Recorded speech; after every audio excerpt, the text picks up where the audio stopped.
Acharya Astatarasatasi Simad, His Divine Grace Sri Bhaktivedanta Swami, Srila Prabhupada Ki, Ananta Koti Vaishnavadinda Ki, Sri Radha Damodar Ki, Gaur Premanandi.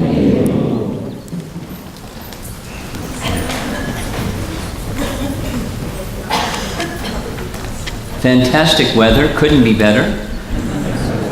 It rained last night, and I understand from our faithful organizer it's going to be a little bit of a challenge with breakfast serving because it's a little wet over there.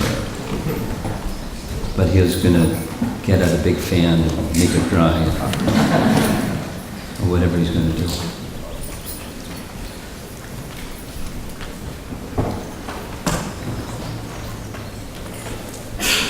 Very practical messages in our lives as devotees to learn the tools and the application of the tools, the art of empathic communication.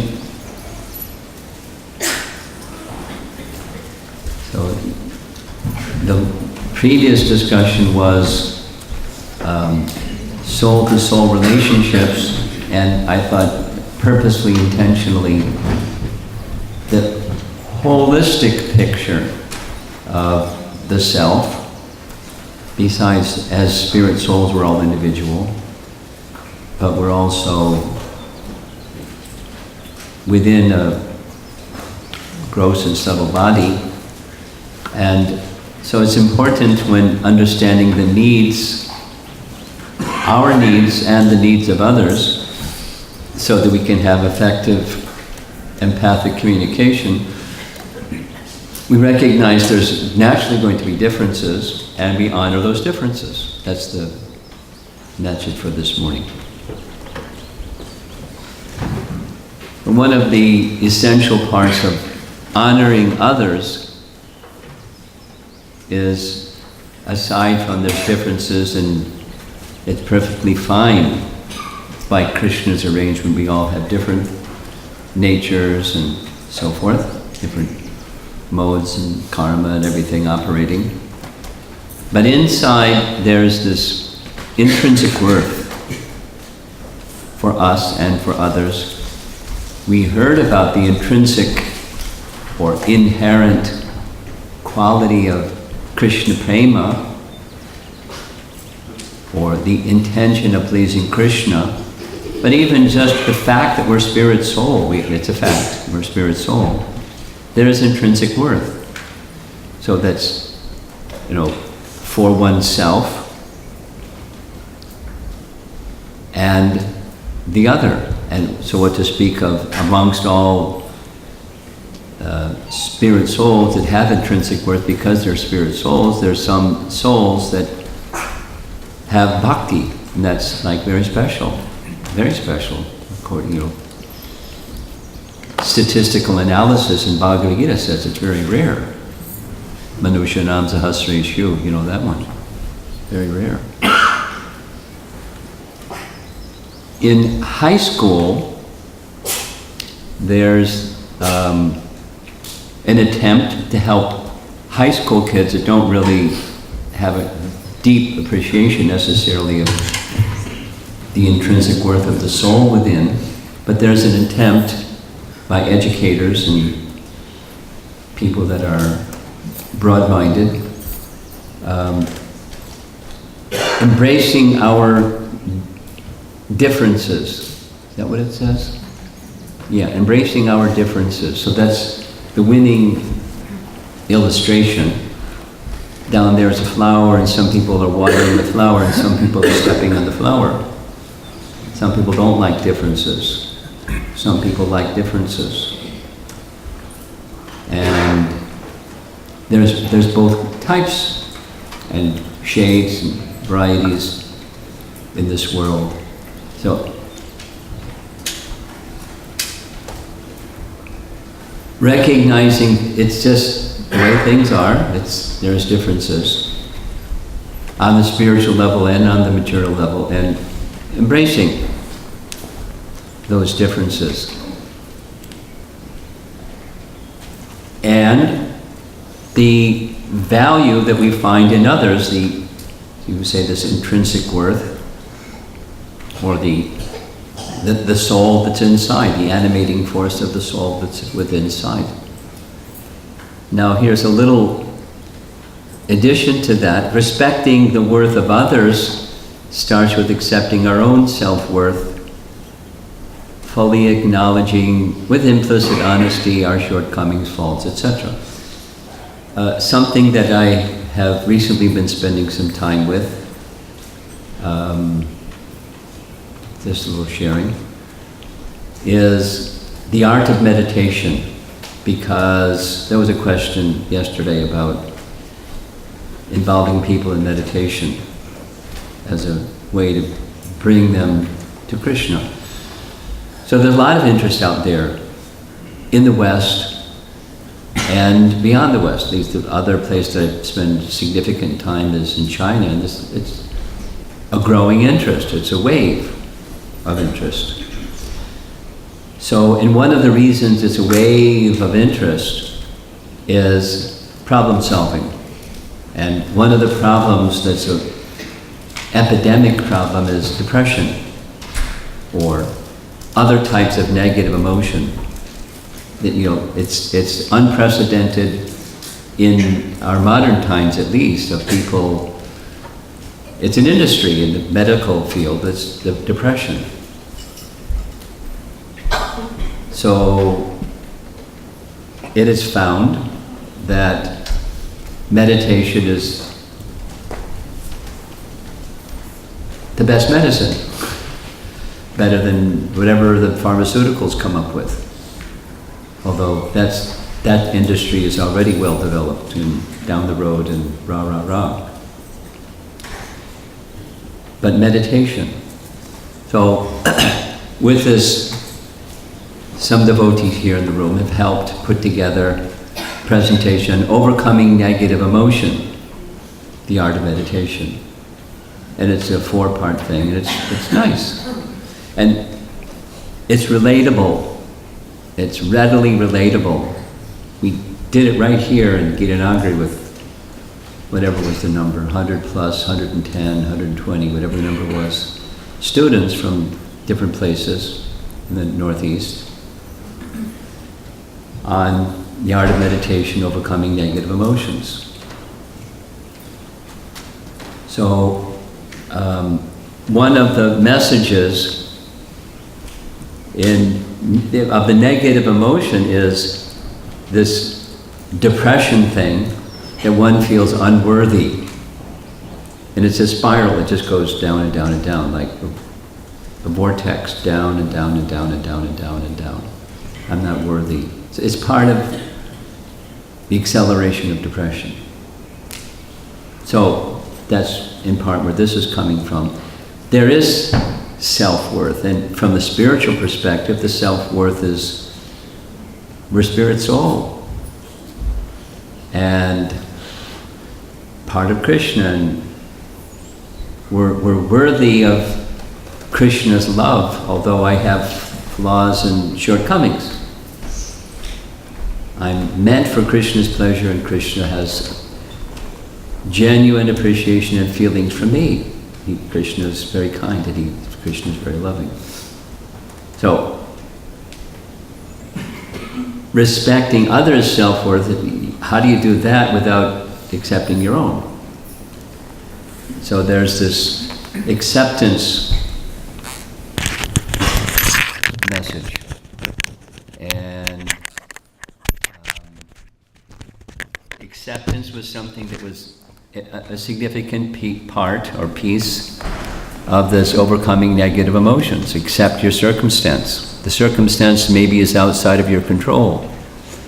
And then you feel something about that circumstance that's outside of your control, and it hurts. Or it's uncomfortable, or whatever. It can be physical or mental, but or combination. So acceptance that's what it is. Not like just shrug your shoulders and you don't necessarily do anything, but the emotion is acceptance. And I'm going to make a little reference to a TED Talk. You don't have to write it down, but you can, if you're interested, I'm sharing this with others. Go TED Talk and vulnerability, and you'll find the 20-minute TED Talk on vulnerability. Someone that's made it their profession to study statistical analysis of people are whole, or they inherently have the sense of self-worth and well-being, even though circumstances outside themselves are not the best. So, useful. And another little sharing, just on this acceptance topic. Recently in Potomac, there was a nice devotee visiting there named Adipurusha. Some of you are from that area, so you know him. He is one of the fantastic teachers of Bhakti Shastri and of Prabhupada's books. He's a very, very qualified teacher, and he has this little acceptance message which was shared with me, so I'm now sharing it with you. When we don't accept an undesired event, it becomes anger. When we accept it, it becomes tolerance. We heard about tolerance is necessary for empathic communication. When we don't accept uncertainty, it becomes fear. When we accept it, it becomes adventure. When we don't accept others' bad behavior towards us, it becomes hatred. When we accept it, it becomes forgiveness.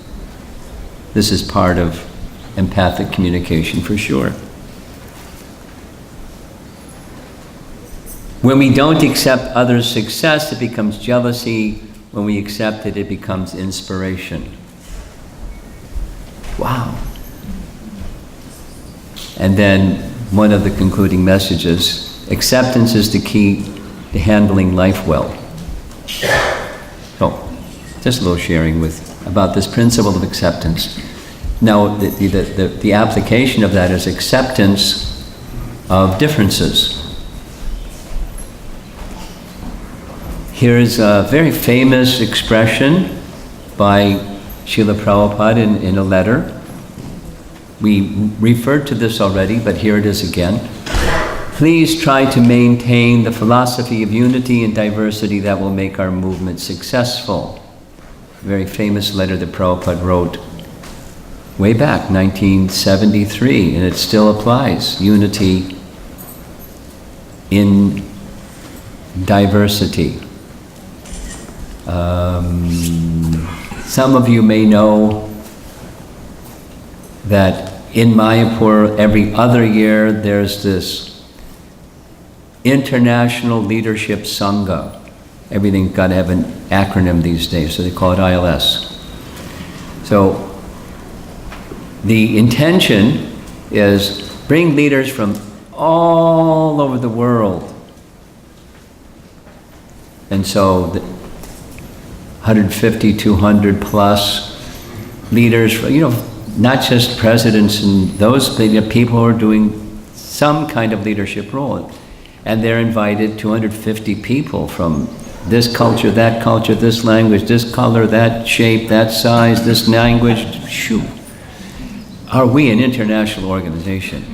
When you get everybody together like that, you go, wow. It's not just a name. And it's a several day, 4, 5, 6 day event where there's a whole schedule of 40 different presenters, and the schedule, you can go to this one, that one, mix and match them, and have the experienced devotees address the leaders of our society about messages that are important for devotees internationally. So I was asked one time to be a speaker, and I chose this one, Unity and Diversity, because Prabhupada said it was something that's important for us. And I'm going to need somebody that has a microphone and is closer to the screen than I am to read what's next. Raghunath, can you just read it? Srila Prabhupada, sometimes a variety of Slowly. Sometimes a variety of examples helps us to understand or appreciate the problem better. In the vase, there is a variety of flowers, and that variety helps us better appreciate the idea of flowers. From any point of view, Krishna can resolve all problems. All problems, that is called unity in diversity. Our students come from different backgrounds, but because they are all in Krishna consciousness, they are unified. Notice he didn't say they're all Krishna conscious. They're all in Krishna consciousness. Now, this was a discussion between Srila Prabhupada and a professor from Ireland named McGrady. And you may know the history in Ireland. There's, the Catholics and the Protestants, they've been having bloody wars for decades. Bloody wars over whether you're a Protestant or a Catholic. And so he was asking Prabhupada, how do you bring a solution to that conflict? And Prabhupada was saying, this principle, unity and diversity. The man said, well, that doesn't bring a solution. And then Prabhupada gestured to the vase that was on the table, said, just like this vase, there's different flowers of different color and different fragrance, and that makes the vase beautiful. Supposing it was just one color and one fragrance, it wouldn't be as beautiful. So Krishna has made variety. But seeing the variety appreciates the essence of flower or flowers. Variety helps one appreciate the essence. And then he was pointing to the devotees in the room and saying, just like these devotees, they came from different backgrounds, they have different individualities, but because they are all in Krishna consciousness, they are unified. So the unity is what we heard the other day about within the heart of every living being. Not only there's a soul, but the inherent intention of the soul is to please Krishna. That's the unity principle. And then there's diversities of souls, and there's diversities of packages for the souls.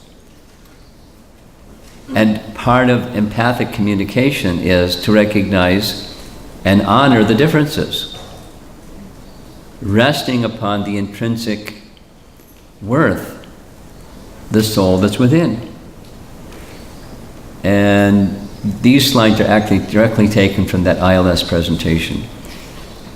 One of my godbrothers, Badri Narayan Swami, who's known by some of you, and many of you don't know him because he's mainly in California, mainly in San Diego. If you happen to go to San Diego, look him up. He's lots of fun.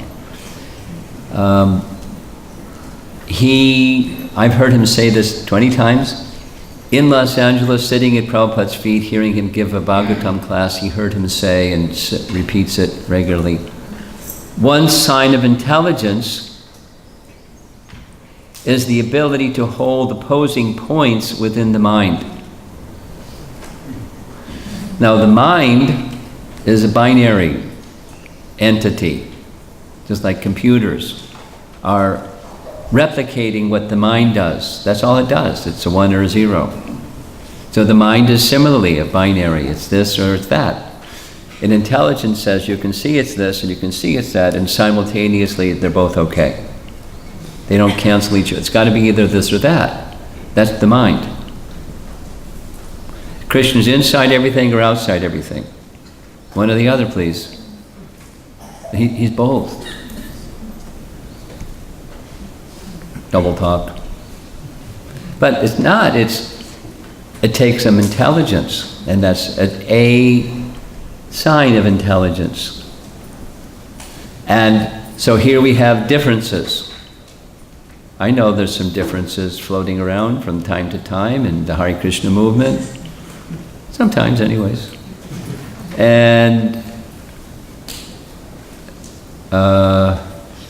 keeps Brajabihari really busy. Conflict, mediation, and resolution. CDR.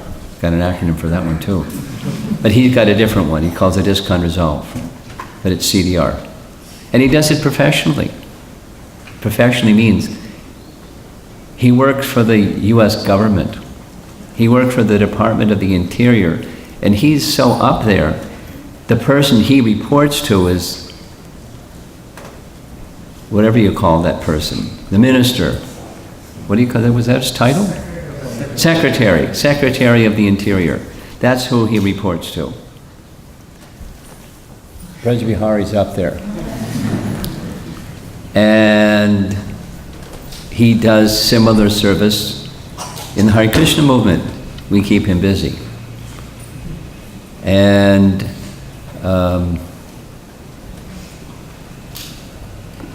so a big part of what he does has a lot to do with his needs. Like when people have a conflict, one of the lessons of the conflict resolution people is they may be conflicted over this or that, but what's behind this or that is there's a need or an interest or a concern. They have an acronym for that, they call it a NIC. Needs or interests or concerns that aren't being met. And so the conflict is not really about, I'm sure Bir Krishna Maharaj spoke about this, and it's in his book. So go more deeply in what's the need, interest, and concern. Of course, he just says needs. What's the needs, the unfulfilled need of somebody? I mean, we may not find out, but the exchange that's where there's a conflict situation may be because it's not really that situation, it's something deeper, and it's nice to know what that something deeper is because that's a need of that individual. And then we have different individuals. Thank God. You know, it causes conflict if we don't see the unity within that diversity. We don't see there's a bunch of flowers here and it's beautiful. We say, you know, I'm pink. I'm green. Well, I'm orange. And I'm red. And then there's disagreement, like this.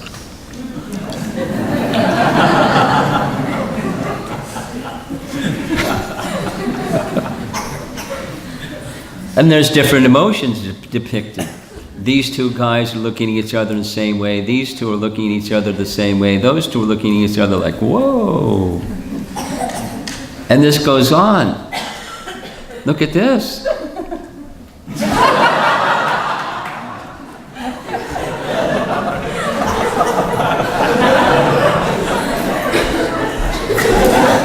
And some people just keep doing it their whole life.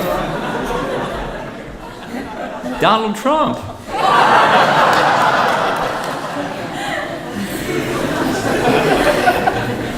He needs a lesson in empathic communication.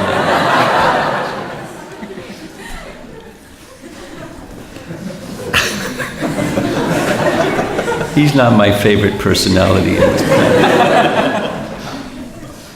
And call that man a leader? My God. Okay, so Bhagavad Gita. A learned person cannot think of any living being as separate from Krishna. Beautiful example. Just as the leaves and branches of a tree are not separate from the tree. Well, there's different branches and different leaves, but they're not separate from the tree. And so similarly, living beings, both the soul and the coverings of the soul, are they separate from Krishna? No. So the unity is to see that connection with Krishna. And a learned person can't even think of being separate from Krishna, but our problem is we do. We're this pratak, remember that term? Separatist, Prabhupada's translation. Separate interest from Krishna's interest, separate existence from Krishna's existence. So Bhagavad Gita will help us, it should help us, it will help us to come to the position of respecting differences because we see the connection with Krishna.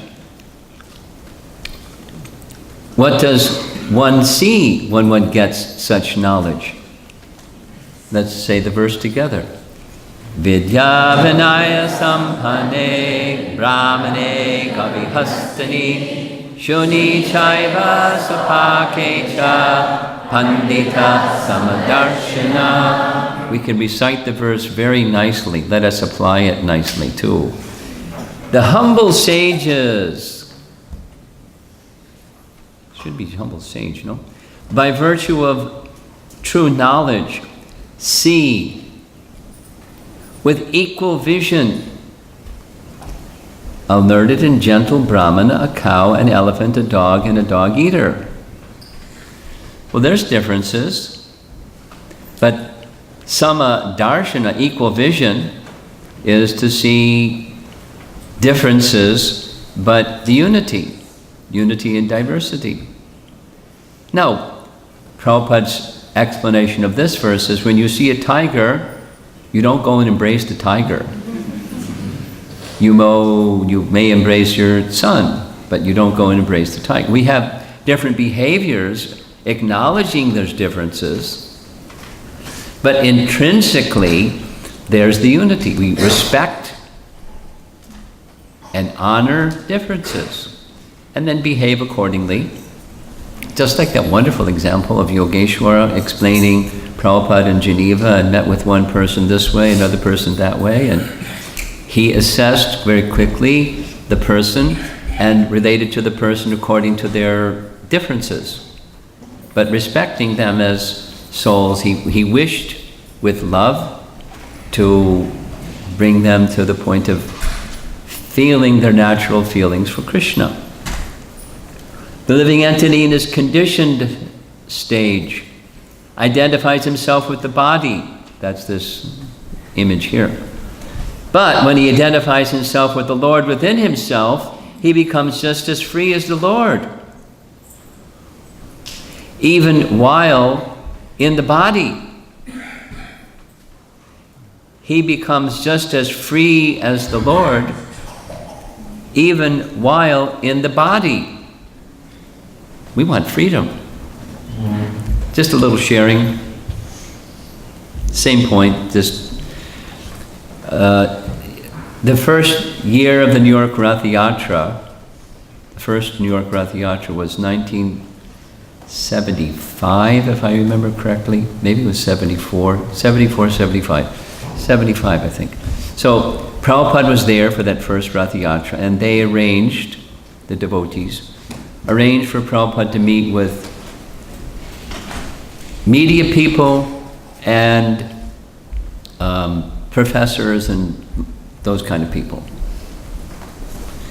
And one of the very interesting exchange with Associated Press came with a remark that it sounded kind of like submissive, but it was a challenging question. Swamiji, sometimes people say, and he was like pushing the idea himself, it wasn't just some people say, that in your organization you discourage people from doing service for the rest of society. You poo-poo that. You discourage it. You're depriving, Swamiji, the world from the valuable service that your followers can do for the benefit and welfare and upliftment of society. Swamiji, what do you have to say about that? It went on for about 40 minutes. Same question. Prabhupada didn't move. He gave the same answer. And it went around and around, and eventually Prabhupada said, this man is not very intelligent. But what Prabhupada was saying is, when you're in prison, sometimes the prison warden engages the prisoners to break rocks. Nelson Mandela was engaged that way. If you know a little bit of his history, Nelson Mandela was sent to an island with some other people, and he had a little jail cell, and each day they were taken out, and their activity was hammers, break rocks, put the dust from the broken rocks into bins, and at the end of the day, throw the dust into the sea and then go back to your cell room. Like total insult and humiliation. Purposeful. Hard labor that has no meaning other than insulting. So Prabhupada was saying, supposing someone goes into a prison and the people are busy breaking rocks. And the message to the persons that are breaking rocks is, my dear friends, there's another position for you, and that's the position of freedom. And what do they say? How come you're not helping us break rocks? Which is what the Associated Press interview was telling Prabhupada. How come you're not helping us break rocks? And Prabhupada was saying, you know, he didn't say it differently. He didn't say, I've come to give a message that there's another position. He just kept giving the same example. The person that comes to jail, the prison, and doesn't break rocks, but tells the message, there's another activity. Your real position is not breaking rocks. Gentlemen, your real position is freedom. And the man kept asking the same question.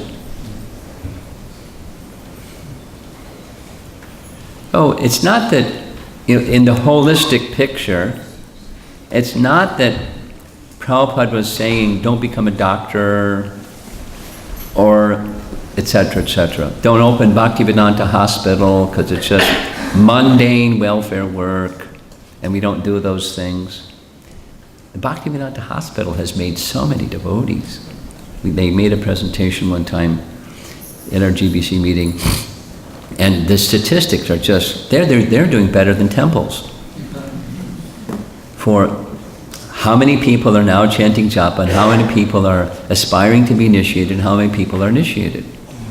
And both the doctors, staff, and the patients. So, you know, the question the other day about meditation. So, it's not, don't be a doctor. But, there's a very famous interview, I've listened to it many times. A mother at the Bhaktivedanta Manor came to meet Prabhupada and said, you know, over and over again, came with a priest to help her say it. Swamiji, you're doing wonderful work, blah, blah, blah. My son is qualified to be a doctor. Can you just encourage him to be a doctor? And he can do that for Krishna. And Prabhupada wouldn't budge. He said, there's so many doctors.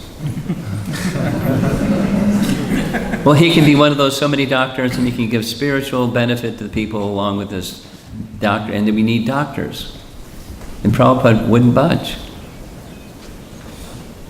I don't know what happened later on. Then the priest said, you know, you're depriving the world of the breaking rock service that he could be doing for everybody, and Prabhupada wouldn't budge. Now, I don't know the details of that person and what their nature was and anything like that. I'm not, you know, I only know what I heard a number of times in the interview. And Prabhupada was not budging. Now, sometimes he would encourage. Rabindra Saruprabhu said, he asked Prabhupada because he was being told, don't waste your time, this mundane education, don't get your PhD, just be a full-time Hare Krishna guy. And he asked Prabhupada, and he encouraged him. Now, did Rabindra Saruprabhu use that scholarship, scholastic skill in Krishna service? Big time. So different instructions at different times for different people, but we respect differences. We love differences. We sometimes quibble because of differences, but we love differences. It would be really bland if it wasn't. But unfortunately, it's not bland. Materially and spiritually, so many differences. And that position of freedom, that was what inspired telling that AP story. That's the real position. And so seeing the Lord within oneself, that's in addition to the soul that's our intrinsic worth, there's, what living being doesn't have a super soul inside? No such thing. He doesn't take a vacation, go somewhere for Memorial Day weekend and get stuck in a traffic jam. He's accompanying the living entity throughout their entire sojourn.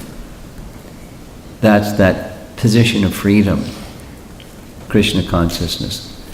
There's that same image. Similarly, as with the verse that we just saw, here's another one, let's say it together. Romapada Prasanatma Nasochati Nakamshati Samak Sarveshu Bhuteshu Madbhaktim Labhate Param. Notice the big letters. Samak Sarveshu Bhuteshu.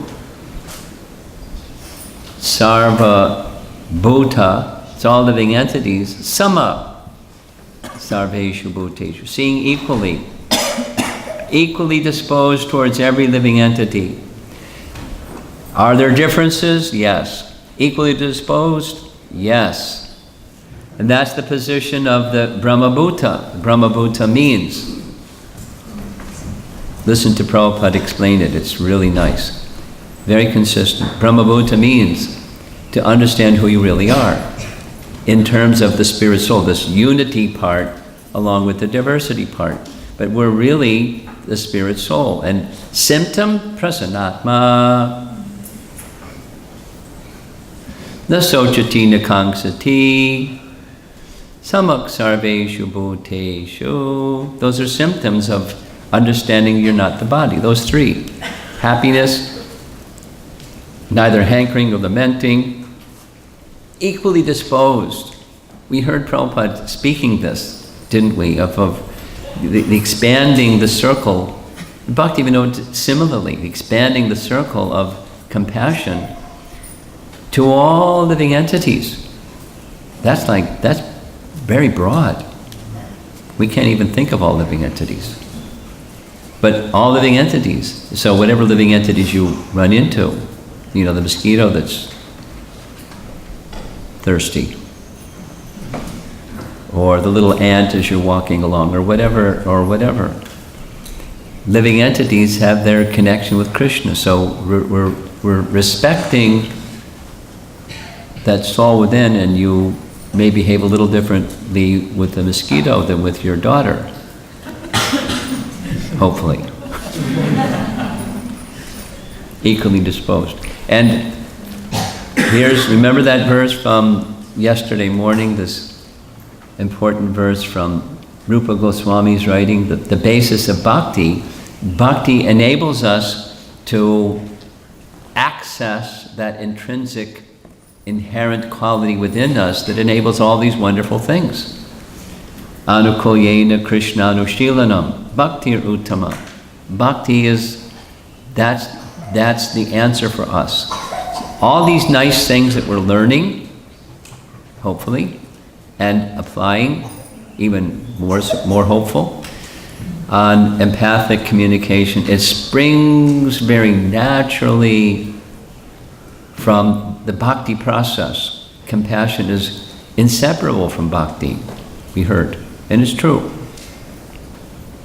And our relationships, when bhakti becomes deeper and our intention to please Krishna becomes deeper, then this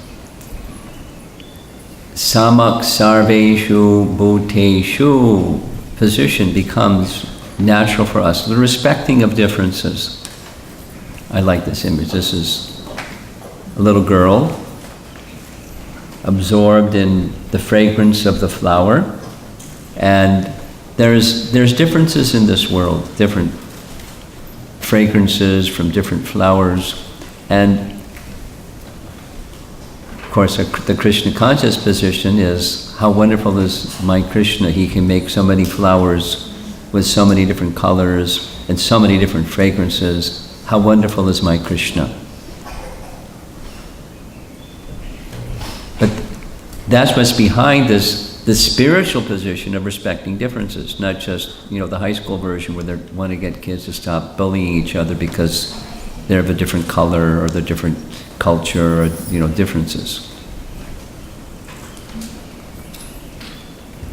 And then we can, again, come to that position of real affection for one another that's on the soul platform, while at the same time we're dealing with the holistic aspect of the self. So that's my presentation this morning. And as promised, I want to circle back to Friday evening. Some of you weren't able to make it Friday evening. The topic Friday evening was Srila Prabhupada as the perfect Acharya, the ever well-wisher of all the devotees and all living entities, the ever well-wisher, Srila Prabhupada. And so here's the recorded voice of Lakshmi Moni piecing together some statements Prabhupada is making about the meaning of being a well-wisher of others in an empathic manner. So get ready, and I hope the sound system is working properly this morning. Friend, Mitra, is a little different from Surat. Mitra means I make friendship with you with some motive. But a father, he is Surat. Mother is Surat, always well-wishing. Or there may be some friend, also always well-wishing, but the best example, that is father, is always well-wishing. How my son will be well situated, how he will be happy. Similarly, Krishna says that when one can understand me as Suridam Sarvabhutanam, when we accept it firmly, convinced that Krishna is my father, Krishna is my friend, Krishna is my well-wisher, because you are my friend, for your benefit I am speaking. Yakteham priyamanaya vakshyami hitakamyaya. A friend is always well-wisher of a friend. And what to speak of Krishna? If Krishna becomes one's friend and he becomes well-wisher, then what do you want more? You know that we have already described Krishna, the all riches, all strength, all knowledge, all beauty, and all fame, and all renunciation is there. So if he becomes your friend, if he becomes your well-wisher, then what do you want more? If you have got a friend who is very rich and very powerful, then do you think anything required more? A friend can sacrifice everything for a friend. And here is a friend where there is no limitation. There is no limitation of wealth. There is no limitation of favors, where there is no limitation. Those who are actually saintly persons, they simply depend on Krishna. Why? If Krishna is supplying food to the elephant, beginning from the elephant to the ant, then why not to me? I'm engaged in his service. He is so ungrateful. If you serve, if you render some service somewhere, he pays you, gives you some wages. So if you are engaged in Krishna's service, do you think you will starve? Why? You cannot starve. He is well-wisher of all living entities. Why not for you? This confidence must be there. If he is well-wisher for everyone and I am engaged in his service, he is not my well-wisher. So we should simply depend on Krishna. We shall simply exert all our energies for the service of Krishna. Everything will be all right. This is called surrender. This is called confidence. Krishna will supply everything. Let me engage in his service, well-wisher. Attain peace from the pangs of material miseries. And those who are not confident that Krishna will protect them, their pangs of also. Oh, what shall I eat? Where shall I live? What can I do? How shall I protect? Krishna is the friend of everyone. If I deliver the message to you that Krishna is your friend, I also become your friend. This is friendship, preaching Krishna consciousness. When you are in danger, no one can give you protection but Krishna. Therefore, he is your only friend. Our business is only to deliver the message of Krishna and point out that Krishna is your friend. He is also the proprietor.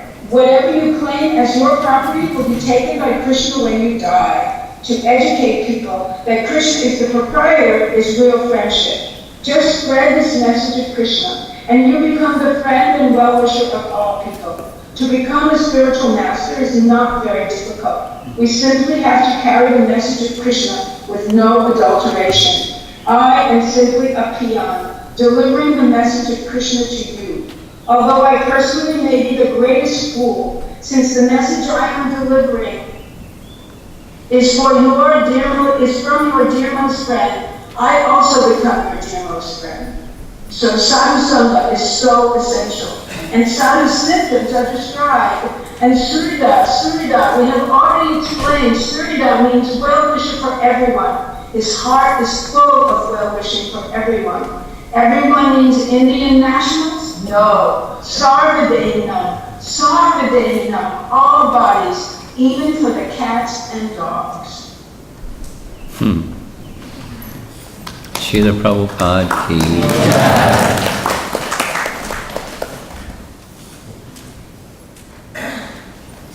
So, we have some time.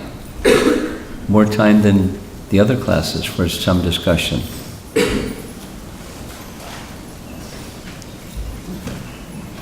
Now yesterday it was all on the ladies' side. Let's see if there's something over on this side.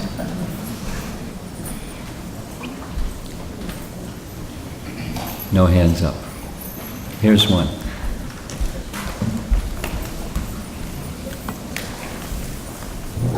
Hare Krishna. Referring to Friday's lecture, you were talking about compassionate. And if you are aware of being compassionate, we see so much happening around us and our daily interaction with people.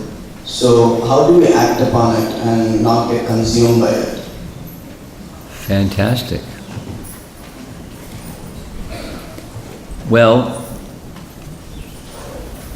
there's a few simple things. One of them that's really important is to see yourself as Krishna's instrument. And the instrument doesn't become consumed by the circumstance. Conversely, if we think, I am the doer, or one of the devotees in the audience here calls it rescuer consciousness, then you become consumed by it. So if you're Krishna sees better than you or I can see. Krishna sees perfectly well. And Krishna cares. He's not an ingrate or stone. So how can I be the instrument of Krishna's caring? To my capacity, to my intelligence. And as we act according to capacity, intelligence, trying to be an instrument, somehow some further intelligence comes and some further capacity comes and we become a better instrument. So it's looking within. The result of this is you look within and say, the shortcoming is over here. I'm not a transparent instrument. How can I be a more effective instrument, a more transparent? So the fullness of Krishna's compassion, I can be an instrument of. So you're detached while at the same time caring. You're caring better and more effectively than acting through false ego, that kind of caring. And you don't get all mucked up. Okay.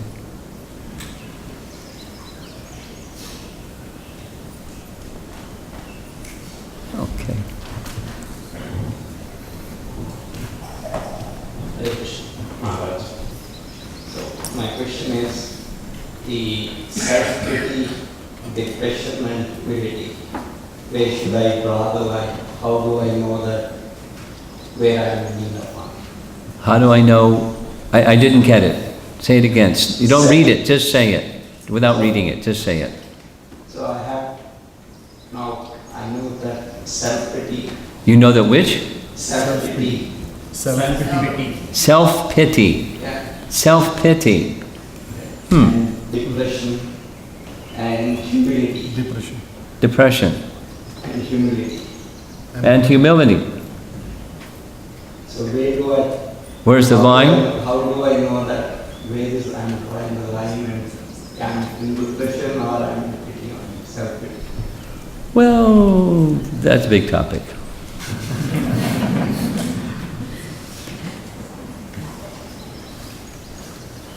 First of all,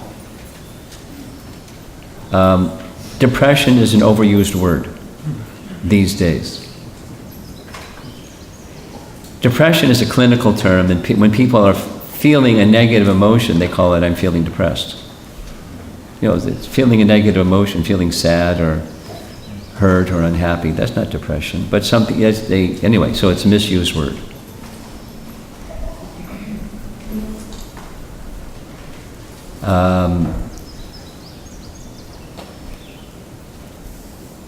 Your question specifically is where to draw the line. That's your question.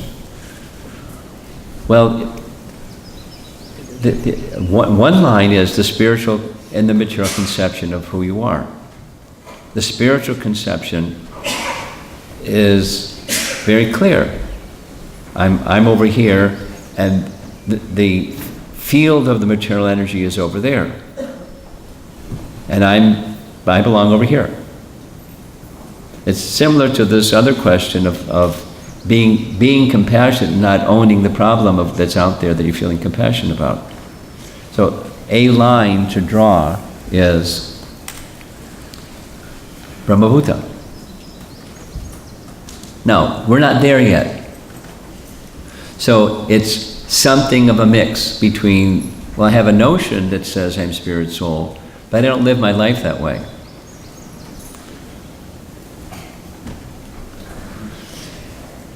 And so the false ego, that's the self-pity and the negative emotion that I think is me, but it's not me. I think it's me. So the line is to the degree to which we become immersed in the misidentification, the false ego, and thinking, could you just tilt this way a little bit? Yeah, thanks. The degree to which we're able to call to our recollection who we really are. From a spiritual perspective, that's protection, that's the line. And of course the line moves a bit depending upon how much we misidentify with the temporary and wanting to be the enjoyer of it, and it's not an enjoyable situation. And therefore, you know, that's the line. The depression, self-pity, frustrated, helpless, you know, the negative emotion starts to go further and further into darkness. We become intolerant, lose hope, hopeless. You know, all those negative emotions get darker and darker. It's the mode of ignorance. And the mode of goodness, at least it's knowledge. Now, where there's knowledge, there may also be a mix of passion and ignorance, but at least the direction of knowledge, it's theoretical. And then keep going. Practically apply in devotional service. That's the bhakti message. Krishna is to be pleased, not I'm to be pleased. The standard is not, how am I feeling at the moment? Like that bumper sticker, are we happy yet? Are we having fun yet? It's not about our having fun, it's about, is Krishna being pleased? And I may not be so effective at it, but that's my intention. So when that's operating, that's another line to look at. How much am I thinking, contemplating, intending to do what I'm doing, facing the circumstance that I'm facing, whatever that is, good, bad, mixed, and it changes, just like the weather here. It's supposed to rain this afternoon. Sunny, partly cloudy. and then rain, maybe. So, like the weather, so the feelings in the mind, they keep changing. What's my position? I meant for Krishna's pleasure, whatever, if it's raining or sunny or mixed. So that's the line. And largely, this is my little statement. My little statement is, many people, not exactly on the topic of your question, but many people join the Hare Krishna movement with their mind. And then when something swings the other way with the mind, they question. And they may feel guilty about, having a question, because you're supposed to not have a question. But it happens, so you have to go beyond the mind. The soul, or the heart, or the intention of pleasing Krishna is beyond, how am I feeling today?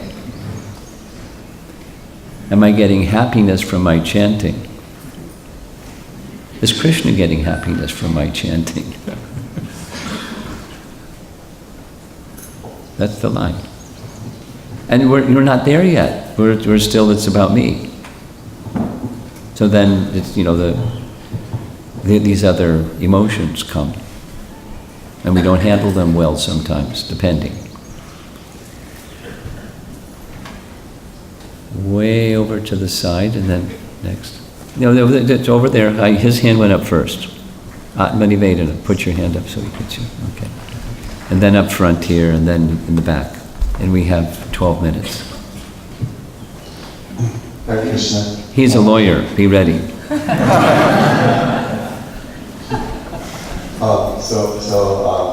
Shri Romapada Swami, so when I'm thinking about this empathic process, these teachings, the context in which I sort of generally figure this is going to be applied for most of us, we're thinking amongst devotees, and hence the discussion of unity and diversity. Yes.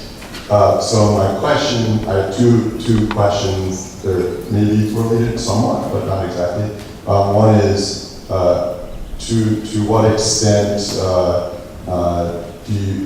should this be applied, and how so? When one person accepts the super soul figure in the heart, when there's two figures, and only one of them understands there's a super soul and a soul in both figures, but the other person doesn't know that there's a soul and a super soul in both figures. That's part one. And part two is my other question is should this empathic process, be applied for practical ends, not merely to Of course. spread Krishna consciousness? Sure. The answer to the second one is sure. Practical. Back to the first one, I'm not sure what your question is. I'm not sure what you're asking specifically. Are you asking person A sees one way, person B sees another way? Does the process of empathic communication work equally well for both of them? I think so, but to be more clear, if one person doesn't have any recognition of the fact that God exists or that he's a soul, does this process work where the other person does? Limited and temporary. Or a shorter answer is no. So given that you say the shorter answer is no, what is the value in the application of the process in that context? And by the way, when I was asking my part two question, for practical ends, for me and for many persons, often the practical issues that we're dealing with don't have to do with the primary purpose of that activity being to spread Krishna consciousness, but we're dealing with someone who's atheistic, at least. Well, the practical is somebody that's not recognizing super soul and soul. I know a few people like that. It may help them to come to that position because they want to feel good. They want to feel like some people don't care. I mentioned one name, he doesn't care.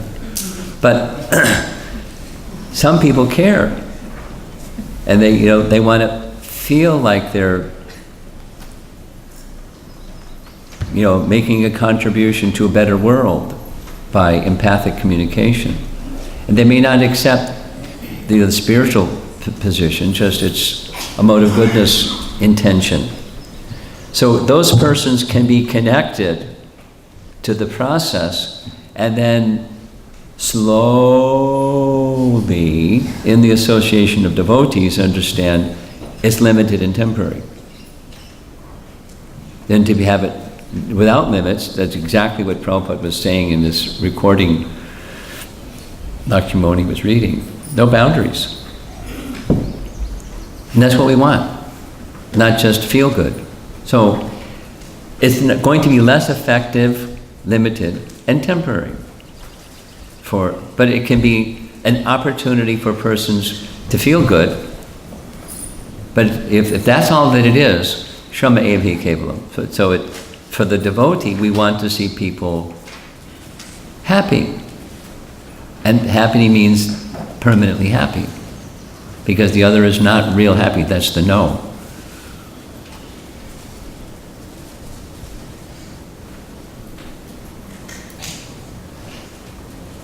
So now did I complete this circuit?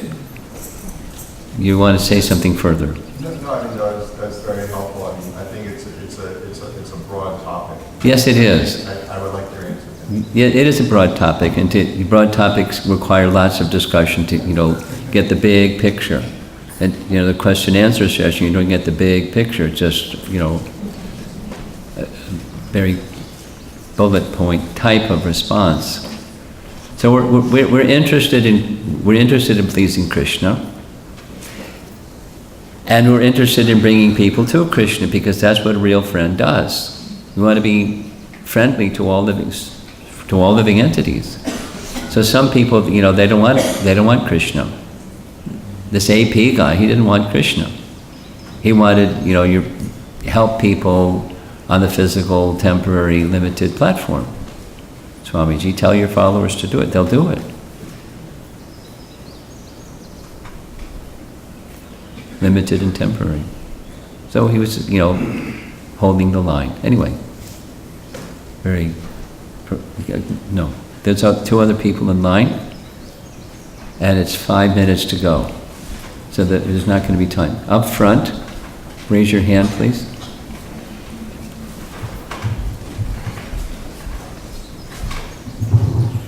Hare Krishna Maharaj, thank you for the class.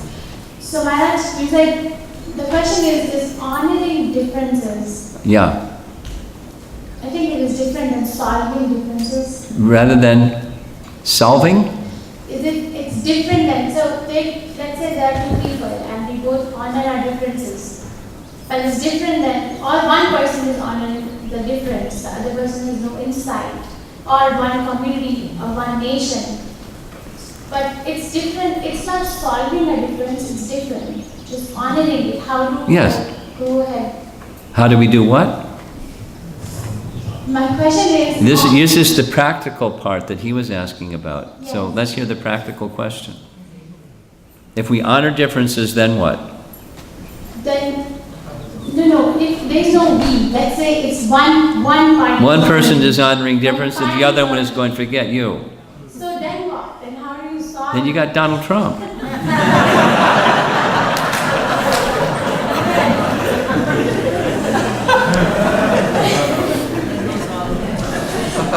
He's an animal.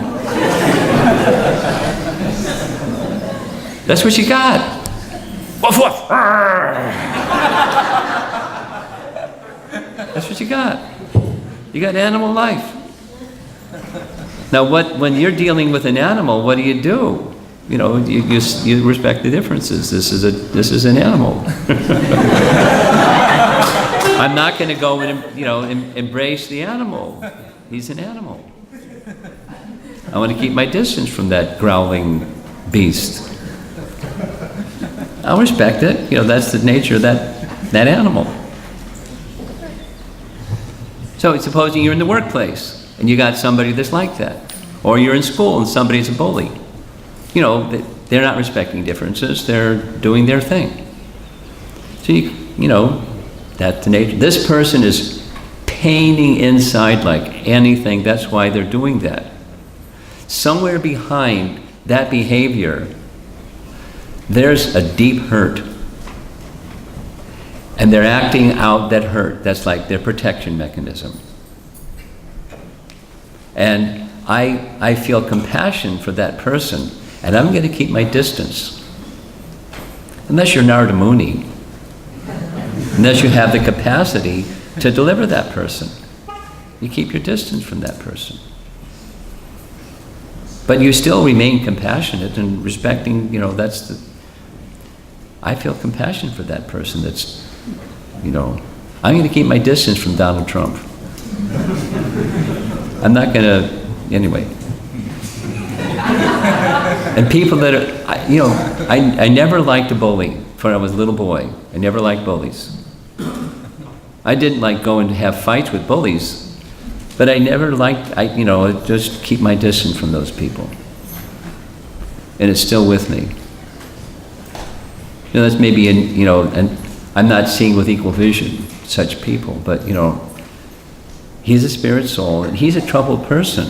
Anyway, people that are like that, they're troubled people. And there's no resolution to it. They just growl louder and bark bigger until somebody comes along and has a dog fight and beats them up. Anyway, sorry. Does that answer? Practically speaking, when there are such, one person sees and respects differences and another person doesn't, you have animal exchange, the non-human exchange. Yes, Maharaj, but the distance is, yes, Maharaj, like, if I may ask, Yeah. the distance is not possible in all cases. Let's Say it again? To keep distance is not a practical, it may not be a practical solution in every situation. May not be a practical solution. Every situation. Just to keep your distance from that person. Yes. Yeah, that's possible. Sure, that's possible. So, for example, may I give an example? Yeah, sure. Thank you, Maharaj. So, like, in my career, I have seen, like, this child abuse, for example.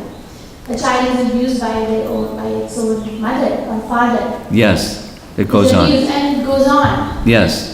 And it goes on. So then we have intervention procedures. Not in every case. Not in every case. And then the person goes on suffering. What are you going to do? Practically speaking, what are you going to do as a professional? Well, if it comes to me, then yes, I'm going to do a lot. I can do a lot. But I'm worried about the child psychology. This is one. Of course you're worried, but what's your power to do anything about it? You can pray, but you know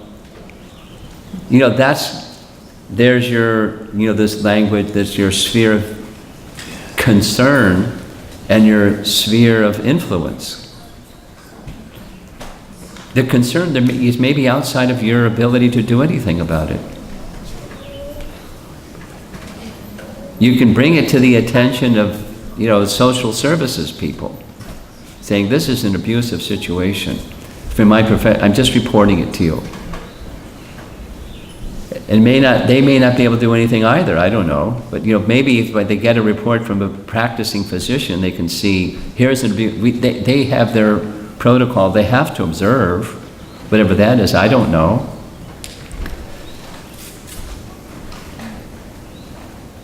I think you answered. Spheres of concern and spheres of influence. Okay, it's 9:30, and we're going to honor the schedule. So, do you have practical announcements? You did them before the class. I have one. One is, from yesterday evening, I did this like kind of emotional thing about